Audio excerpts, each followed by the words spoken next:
Train അപകടത്തിൽ നിന്ന് അത്ഭുതകരമായി രക്ഷപ്പെട്ട ആലുവ അങ്കമാലി ട്രാക്കിൽ മദ്യപിച്ചുറങ്ങിയവർ. ലോക്കോ പൈലറ്റിന്റെ സമയോചിത ഇടപെടലാണ് രക്ഷയായത്.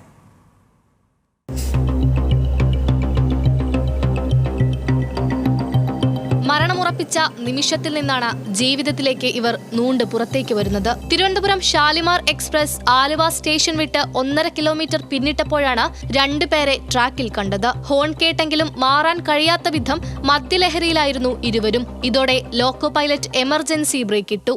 അപ്പോൾ ഏതാണ്ടൊരു 100-150 മീറ്റർ ദൂരെ എത്തിയപ്പോഴത്തേക്ക് ഇവർ രണ്ടുപേരും എഴുന്നേറ്റ് നിന്നു. പരസ്പരം കെട്ടിപ്പിടിച്ചാണ് നിൽക്കുന്നത്. ഒരാളെ സപ്പോർട്ടായിട്ട് നിൽക്കുക. എന്നെങ്കിലും ഇവർക്ക് മാറി പോകാൻ പറ്റിയില്ല. ട്രാക്കിന് സമാന്തരമായി ഇവർ വീണതാണ് ഭാഗ്യമായത്. ബ്രേക്കിട്ടെങ്കിലും ട്രെയിനിന്റെ എഞ്ചിൻ ഇവരുടെ മുകളിലായിരുന്നു. പിന്നീട് ലോക്കോ പൈലറ്റിന്റെ നിർദ്ദേശപ്രകാരമാണ് ഇരുവരും പുറത്തേക്കിറങ്ങിയത്. ട്രെയിൻ ബ്രേക്കിങ്ങിൽ ഇങ്ങനെ മൂവ് ചെയ്തുകൊണ്ടിരിക്കുക, മൊമെന്റത്തിൽ ഓടിക്കൊണ്ടിരിക്കുക. 50 മീറ്ററോളം അടുത്തെത്തിയപ്പോൾ ഇവർ ട്രാക്കിന് പാരലായിട്ട് വീഴുകയാണ് ചെയ്തത്. പക്ഷേ ഇതങ്ങനൊന്നും സംഭവിച്ചില്ല. ട്രെയിനിൻ്റെ ഫ്രണ്ട് പോർഷൻ ഇവരുടെ മേലെ, എഞ്ചിൻ്റെ ഫ്രണ്ട് പോർഷൻ ഇവരുടെ മേലെ കയറിയിട്ടാണ് ട്രെയിൻ നിൽക്കുന്നത്.